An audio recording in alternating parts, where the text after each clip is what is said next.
नमस्कार मित्रांनो, तर शिवा मालिकेत आपल्याला असं बघायला मिळते की तेजूच्या लग्नाच्या पत्रिका आलेल्या असतात. सूर्य गुरुजींना घरी बोलवतो आणि गुरुजी पत्रिकेची पूजा करतात. ते सूर्याला म्हणतात, सूर्या आता ही पत्रिका देवाला ठेवायची, शुभकार्य असेल ना तर देवाला निमंत्रण द्यायचं असतं, म्हणून ही पत्रिका मंदिरात घेऊन जा आणि देवाला आमंत्रण दे. सूर्य ठीक आहे म्हणतो. सूर्या तुळजा काही कामानिमित्त आतमध्ये जातात. तिकडे काजू पुढेही आलेले असतात. काजू पुढ्यात पत्रिका दाखवतात आणि तेजूला चिडवत असतात. तेवढ्यात तिथे सूर्य येतो.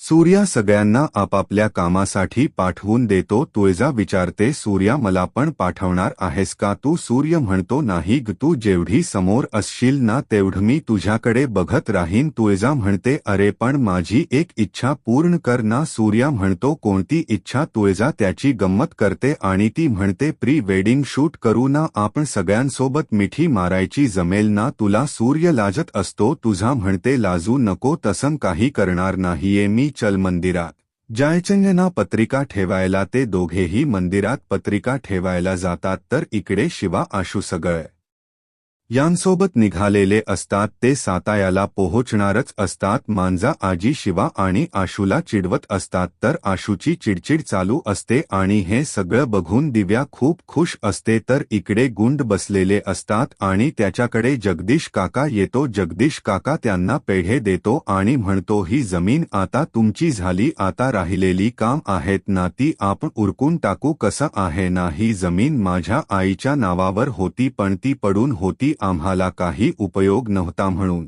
तुम्हाला विकली. गुंड म्हणतो, ती आमच्यासाठी मोक्याची जागा आहे, तुम्हाला उपयोग नसला ना तरी हाला खूप उपयोग आहे. डॅडीनी जर ती जमीन बघितली ना तर ते खूप खुश होऊन जातील. जगदीश म्हणतो, हो ते होईलच, पण हे बघा यांची टक्के रक्कम तुम्ही मला दिली पण उरलेली 20% रक्कम पण देऊन टाका, म्हणजे 100 सगळं क्लिअर होऊन जाईल. गुंड म्हणतात, अहो एवढी घाई काय, येतो मला फक्त 20%च बाकी आहे ना, आठवडा जाईल, आठवड्याभरात या तुम्ही. जगदीश म्हणतो, चालेल, मी इथेच कुठेतरी जवळपास राहतो, पण त्याआधी माझ्या बायकोलाही मी खुशखबर सांगतो. तो फोन करायला निघून जातो. तर इकडे सूर्या तुळजा दोघेही मंदिरात पत्रिका ठेवायला आलेले असतात. ते देवासमोर पत्रिका ठेवायला वर जाणार असतात. तेवढ्यात तिथे काही गुंड बसलेले असतात. ते नारळ उगाचच फोडत असतात. तुळजाच्या पायाला नारळाची करवंडी लागते. तुळजा त्या गुंडांना खूप ओरडते आणि खूप झापते. सूर्य तुळजाला शांत राहायला सांगतो आणि तो म्हणतो, तुळजा आपण चांगल्या कामासाठी आलोय ना,